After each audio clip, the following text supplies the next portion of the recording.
मामा जी, आप आज मेरे लिए वीडियो गेम ले आएंगे? मिनी ने अपनी मामा से वीडियो गेम की फरमाइश करते हुए कहा। हाँ, शाम को मैं जरूर लेते आऊंगा, मामा जी बोले। बेटा, मैंने तुमसे पहले भी कहा है ना कि इस तरह की गैर जरूरी चीजों की डिमांड मत किया करो। अब हमारे हालात पहले की तरह नहीं है।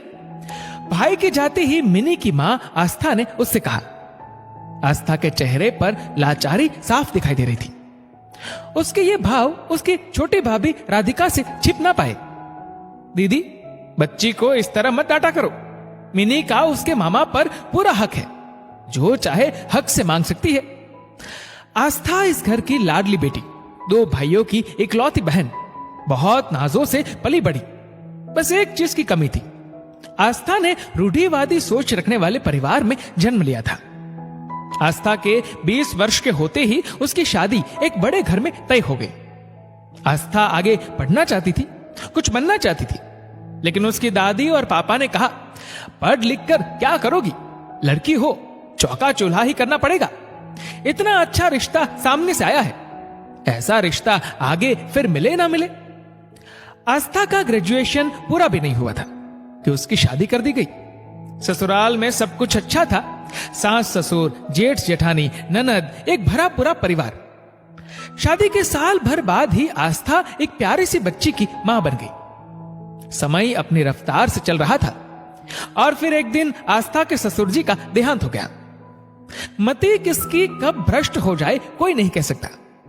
आस्था के जेठ जी ने अपनी मां की बीमारी का फायदा उठाते हुए बड़ी सी दुकान और घर अपने नाम करवा लिया और कानों कान किसी को खबर भी ना लगने दी। लेकिन आस्था के नसीब में इससे भी बुरा कुछ लिखा था। रोड एक्सीडेंट में उसके पति का देहांत हो गया। आस्था के जेठ जेठानी ने यह कहते हुए उसे घर से निकाल दिया कि ससुर जी ने सब कुछ जेठ जी के नाम कर दिया था। घर और दुकान पर आस्था का अब कोई हक नहीं है।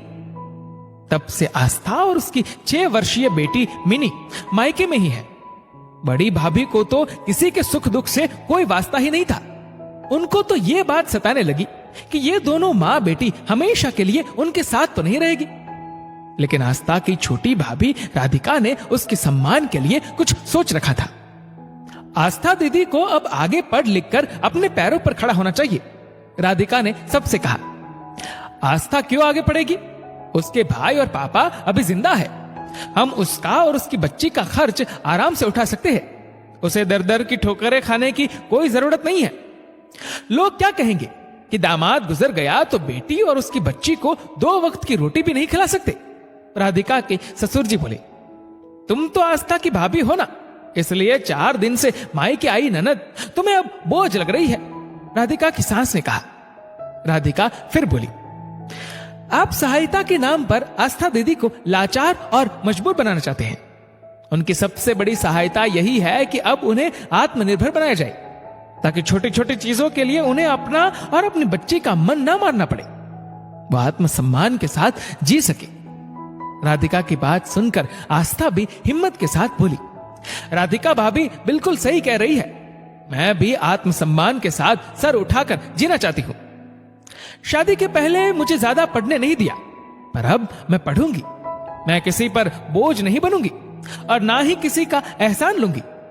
जैसा अब तुम ठीक समझो। समय की मांग को देखते हुए आस्था के पिताजी ने कहा। आस्था को अपनी भाभी की वजह से आत्मसम्मान के साथ जिंदगी जीने की प्रेरणा मिली। इस बात को 3 साल बीत गए हैं। आज आस्था एक स्कूल टीचर है और उसे गर्व है कि वो और उसकी बेटी किसी पर आश्रित नहीं है। दोस्तों, इस वीडियो को लेकर आपकी क्या राय है नीचे कमेंट करके जरूर बताएगा। और अगर आपको वीडियो अच्छा लगा हो तो इस वीडियो को लाइक करेगा, शेयर करेगा ज्यादा से ज्यादा लोगों तक। और ऐसे ही और भी इंस्पिरेशनल वीडियोस के लिए सब्सक्राइब करें हमारे यूट्यूब चैनल को और फेसबुक पर फॉलो करें हमारे पेज को। धन्यवाद।